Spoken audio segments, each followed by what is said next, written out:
And I'll be back when the morn is new, and I'll have more ideas for you. And you'll have things you'd like to do. I will too.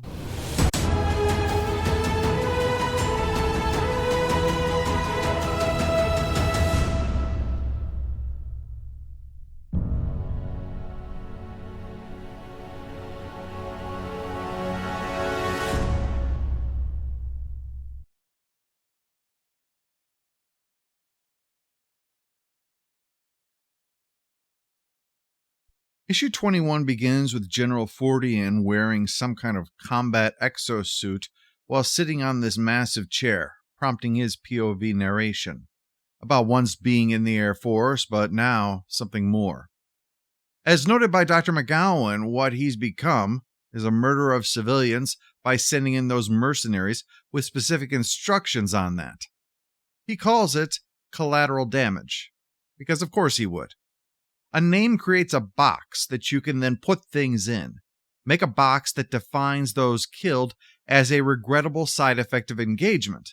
Something sad but defensible to those who know that war isn't clean.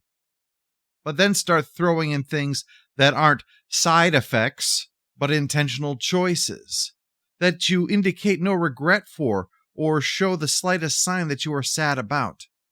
The sanitizing power of the box lets you lie to yourself about what you are, that you are still the hero, despite being indistinguishable from the villains by anyone who hasn't brainwashed themselves in the same way as you. The exosuit is the Redeemer armor made by the leader back in the day, now being used because they're going to try to use this translocation tech to send Fortean into orbit, despite McGowan saying he could wind up halfway inside of a bulkhead. Not on purpose, of course, but it can happen. That's what it's all about, isn't it? He says. The random factors, the human errors, the shadows, chaos. Do we rule chaos, or does chaos rule us? I know what my answer would be. This takes the box a step further. He creates a chain of logic from unknowable random factors that can impact this, and like making a copy of a copy of a copy, smudges it into a case of kneeling before human insignificance or standing tall in opposition of it. That is very noble sounding, which is why it appeals to him. Yet even in the context of his specious reasoning, I can recall a story of a Klingon who stayed outside to make the wind respect him, and after it passed, the lesson was, the wind does not respect a fool. The foundation for all of this, we see, was in Sunday school and learning on how the first day, God's creation, was structure. And structure is a blessing and something to be protected and respected. It comes up when he, at 28, sees the Hulk in person and wonders at the futility of their actions. It's implied that McGee is the little girl that General Ross points out is the reason he does what he does. Because of all the people that are victims of the Hulk, that's why they have to fight him, and plants the seed for Fortean's obsession to deal with that. Of course, this generally only happens when the Hulk is being attacked. That's when he lashes out. That's when things are broken and people hurt. Why, one might almost say that those the Hulk harms in this situation are his collateral damage.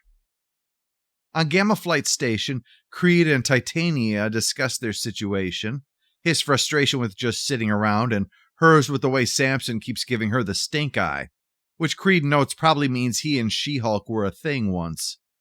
But Fortean puts that to an end with drugs, a lot to put her down, and enough to mess up the addict that Creed is.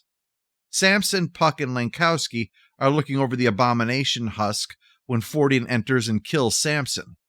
Lankowski tries to deal with him, but without Gamma, he just has this gun, and it doesn't work. Fortean murders him for the 4 people who died in Minnesota, whom he considers Lankowski to be responsible for killing, apparently never thinking they might just be collateral damage.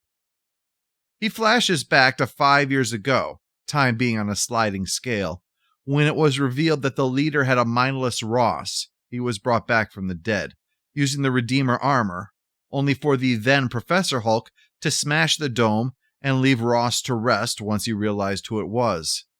The fact that they're not being permitted to retaliate for this prompts Fortean to create essentially a conspiracy-forged military beyond the control of the Pentagon to deal with the mutants and monsters, he says, a shadow base from which to strike when the time comes.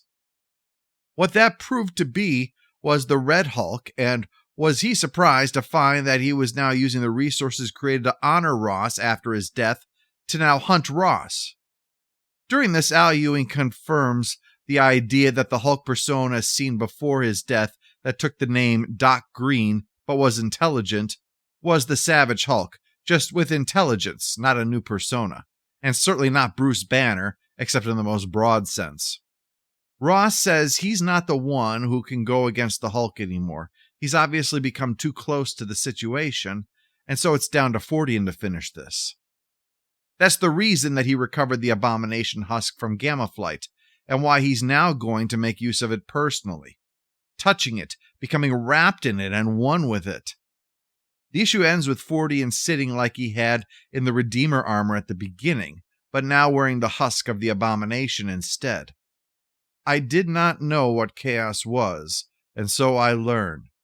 Just like Ross becoming the Red Hulk, the point made to McGee that people who see the Hulk want to be like him even when they hate him.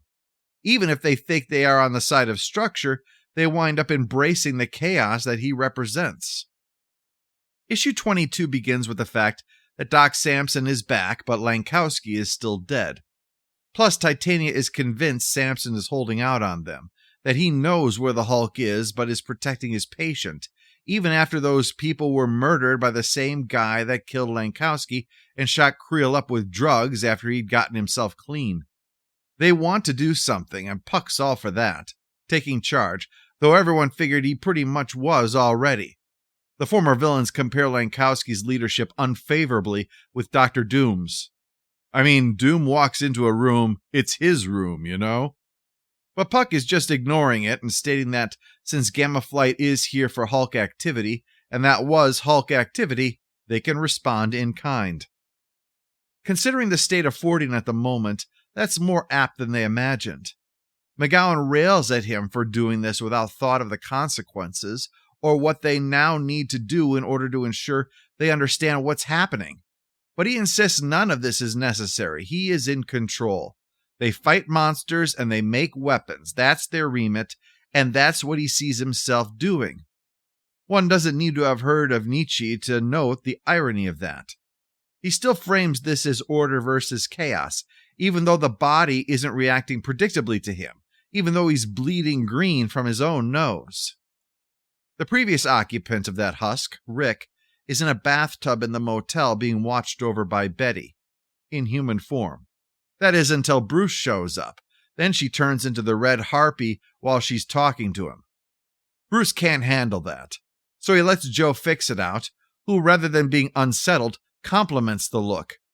He doesn't disapprove of Betty letting her monster out. In fact, he's a little envious as she gets the feathers and claws and he's stuck with Banner's wimpy form. The only positive is he can finally go out into the sun and not have it try to burn him away. Sunshine Joe, he calls himself. As for McGee, she talks about being on the run with Betty and Rick and sometimes the Hulk. She makes notes sometimes he leaves them, a nod to the appearance of the Hulk in Fantastic Four and during the Absolute Carnage storyline. There was also a miniseries that I didn't mention at the time, an Avengers 10-parter called No Road Home. It gathered together a whole bunch of heroes and Hawkeye. Because it's the Devil Hulk present and not Banner, he airs grievances with Hawkeye for shooting him in the head, rather than getting Banner to see a psychiatrist, as anyone should when someone shows up asking for aid in their own suicide. After the Hulk kills some entity and Hawkeye says, "You snapped his neck." "Yeah, I should have hidden a tree and shot him with an arrow when he was a 90-pound scientist." As you might imagine, Ewing was involved in that event, and it really seems to reinforce the point that he disapproved of what Bendis did. Joe comes by to fill McGee in on the situation with their next move, and makes clear she can leave if she wants to. He doesn't care. She's only being protected because the Savage Hulk likes her, and the Devil Hulk enjoys that she stands up to him despite being afraid of him. Even Joe says that he likes the way her writing pisses off puny humans. But it's interrupted by Rick waking up and saying that Shadow Base is under Groom Lake, which, as Puck notes when they trace Fortean's telelocator back to its source, is colloquially known as Area 51, where they keep the aliens, Creel notes, besides the ones that they know personally. The thing about translocation is that it's dangerous. Their station only has one for emergency escape. But it is safe if you're using it between devices, which means using theirs to go to the one in Shadow Base will be simple. Except it's not. They arrive to find Shadow Base ready for them. They have remote viewing that's more mystical than science. Samson is aghast at what Fortean's done to himself, and even when Fortean throws his behavior with Betty way back in his first appearance into Samson's face, Samson doesn't flinch. He's far too horrified with what Fortean's done. But even as the twisted general gloats of what he's going to do to study Samson's method of recovery, the Hulk arrives, something no one managed to see coming. Issue 23 opens with McGee's encounter with the Hulk as a child, as a warning coming in to avoid provoking the monster, including looking it in the eyes. How it destroyed their lives. The insurance screwed them by calling the Hulk an act of God, like a hurricane or an earthquake, and the devastation that the Hulk was later pardoned. This is a point that gets brought up sometimes as a need to be addressed, such as that there's a fund Banner's inventions pays into to compensate the victims of the Hulk in such cases. In any case, there's about to be a lot more victims as the Hulk and company break into Shadow Base while McGee tags along. Of course, she wouldn't be here if it was just to rough people up. The Hulk is a distraction to what the other three are doing down here. And Gamma Flight is an unplanned help in that. They're here to give back some of what they've been forced to take from Fortean. So they welcome the Hulk joining in the mayhem. Though Fortean brought in teams with solar emitters in case the Hulk did show up, so that complicates matters. Puck sorts them out by tearing out the Cyberbrain unit, giving the Devil Hulk space to continue with killing the mercenaries on Fortean's side. More collateral damage, I suppose. The trio is heading for the area with the scientists, though.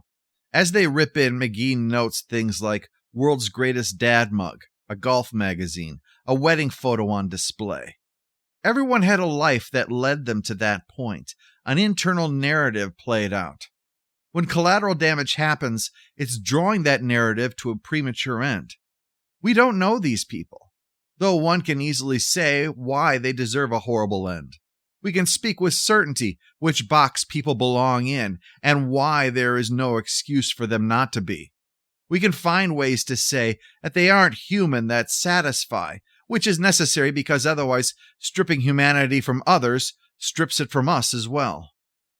McGowan tries to take all the blame on herself to spare the others, but it's more about the crazy doctor's Gamma son taken from the grave. That's who they came for. Trying to ease his pain now that the sociopath was absorbed earns mercy from them. But Fortean, he unleashes the pain on the Hulk, puking that caustic stuff into his face, only for the Savage Hulk to emerge and tear his own face off, an act it's hard to imagine any god endorsing. Issue 24 doesn't have a quote in the sense the previous issues has, but rather a panel from the origin of Galactus back in the Lee Kirby days, a scene now reinterpreted at the beginning of this issue. Galen, the last survivor of their ship due to the cosmic bombardment, is also the last survivor of the universe, and so is to join its embodiment in order to become our Galactus. Then we simultaneously get the Fantastic Four being hit by cosmic rays, and Bruce Banner being hit by gamma rays. It's all heading somewhere, but for now we pick up where we had left off, with the Hulk holding his face in a way that is far more literal than the expression normally means. Fortean strategizes against the Savage Hulk, only the Devil Hulk was just play acting. In fact, he throws the face at one of the mercs, which is more than just gross. It's still covered with that caustic stuff, so that's another one down. And Dr. McGowan, seeing all of this, explains how Fortean pulled them all out of their various bad situations, so they all feel like they owe him. McGowan herself was arrested by Daredevil for working in a drug lab, and is here instead of prison. On the one hand, that can be an effective way to have leverage over people, that feeling of being indebted. Plus the knowledge that these are people who all stepped over lines that he might need them to step over for him as well. But on the other hand, he could have been trying to give people who made bad choices a second chance. There is the danger to resort to the same box placing, that everything Fortean, as the bad guy, does must be for bad guy reasons. But we watched his journey from a boy who believed order was a gift from God into someone who was willing to go outside of the establishment when he felt it no longer was willing to defend order. His journey to get there wasn't because he chose to be evil, but because he is human. And the same way the Devil Hulk had to square his wish to destroy the human world with his need not to be seen as a monster by Banner, Fortean has to square his willingness to cross lines with his self-chosen purpose. Calling it collateral damage is an easy way. The rationalization of why you doing the very thing you hate your adversary for is righteous. The kind of person who uses the word sacrifice, even though that which is not voluntarily surrendered isn't sacrificed. It's robbery. Robbery you've convinced yourself is justified. Even though you're no different than the thief who made off with someone's smartphone. It's just the heroin you traded it for doesn't need to be injected. It just goes straight into your brain. When Fortean winds up hitting his own reinforcements with his caustic spray, and now there's a new box, friendly fire that he calls it. He even blames them for it. Their fault for getting sprayed by his caustic spray. Anything but admit that he is the monster now, outside and in. It's enough for McGowan to relieve him of command. This is no longer the man they knew. In his rage at everyone standing down and permitting the Hulk and his allies to win, Fortean and the Hulk destroy each other. And both wind up in that hell, to Fortean's horror. Though how appropriate for a man who allowed himself to descend the way that he has to find himself in hell. He's now chosen to be a part of their club, and that means going through the green door. Only what arrived here with him wasn't Banner. It's Joe, who snaps his neck. Fortean won't be allowed to come back. When Hulk and Samson return to reality, the question is naturally, what happens now that Fortean's been dealt with? The Hulk's made up his mind. With McGowan now in charge and incredibly guilty about what she went along with, she'll fall into line behind him and his plans. He's got all the resources the general himself had, and as he takes the chair that Fortean twice took already, he says everything will be fine. But the issue isn't done yet, so that's a matter of opinion. We pick up with where we were at the end of issue 20, when Bruce Banner is, like Galen had been, the last survivor in the universe. The embodiment of this existence is now ready to join with him in the same way. Only the worrying thing is that there's the dead guy at Banner's feet, Mr. Immortal, the backup for this job in case the chosen one, Franklin Richards, didn't show up. Which he didn't because the Hulk killed him. Because he's not the Hulk as we know him. He is the Hulk filled with the one below all, the one who needs a soul to wear around, and he's wearing the Hulk's. The one who was called the Breaker of Worlds in issue 12, about to make that title very literal. It consumes the embodiment rather than simply merging with it, and thus enters the 9th iteration of existence, which we see in issue 25. In this issue are proper nouns that contain the percent symbol, an illustration of how alien the next universe is to our way of existence. Makes it hard to pronounce though, so I'm going to be improvising names, but I will use them consistently. So we're following Pearl here as they go searching for color in a universe of broken worlds, and now returns to Ferris, a former lover. Former because Daniel, the third of their triune, is gone, killed by the Breaker of Worlds. Ferris laments the Breaker won't stop making them pay, though they've no idea what for, but they presume that is the only explanation for this relentless drive to destroy. Ferris has made a tiding fly, which is used for communication over vast distances. But this Pearl sees is an abomination, one engineered rather than bred. It's meant to do the unthinkable and to arrive before it was sent. Pearl is horrified, but Ferris believes the rules no longer matter when all is broken anyway. That leads to a, quote, violent disconnection between them, and Pearl has only their instructions. Fill the tiding fly with as much knowledge as they can, and then send it. Pearl returns to the home star and sees the forbidden color, green. When the Breaker of Worlds arrives, it's the Hulk in a gigantic form, far, far beyond Galactus in size, so that planets are like oversized beach balls to it. A moon smashes against the Breaker's shoulder, and then it punches the homeworld of Pearl's people. This issue is double-sized, and in fact the last 5 sequences have been double-page spreads to convey the scale of this. For Pearl, this is a devastation, because their people view truth as something that possesses evidence. By eliminating their homeworld, the Breaker of Worlds have destroyed the truth of their existence and left Pearl's memories broken. There's no need to object to the tiding fly's purpose, because the reasons to object are now a fiction. The Breaker sees Pearl and smiles, an expression that has no meaning for a creature that has never encountered a face. Yet there's no soul inside. Pearl uses the tiding fly to ask why. So the Breaker of Worlds identifies as the one below all. You may recall from Part 4 that Ewing explored theology and the idea that the word Hulk originally referred to the remnant of a ship, hollowed out. The one below all thus says, it has made a Hulk, a hollowed out thing made of hate, to make everything as hollow as itself is, and then to exist alone. After the Breaker of Worlds grows to a scale to destroy the star itself, the last star in the universe, Pearl dies and the tiding fly is sent. A card, printed backwards, is a banner speaking to Joe Fixit about something eating him and that he thinks it killed the Hulk. Printed backwards because the tiding fly is passing that point traveling in the wrong direction, to before that point, back to be found by the leader, to learn all that was experienced, all that the one below all, who rules beyond the green door, is striving to achieve. All that horror, carefully tucked away inside of another universe's message in a bottle, stored inside of its black box.